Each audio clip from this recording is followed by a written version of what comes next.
Vi udviklede en serie på 4 produkter, som har til formål at afhjælpe problematisk hud.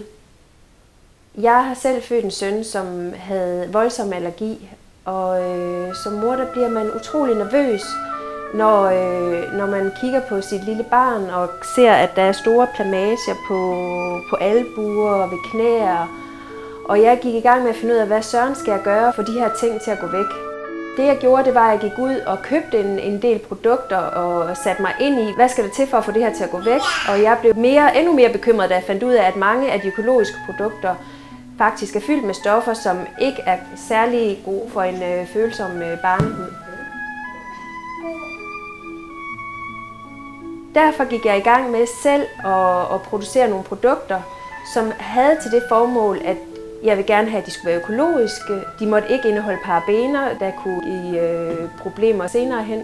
Så i samarbejde med nogle eksperter gik jeg i gang med at få fremstillet en serie til små babyer.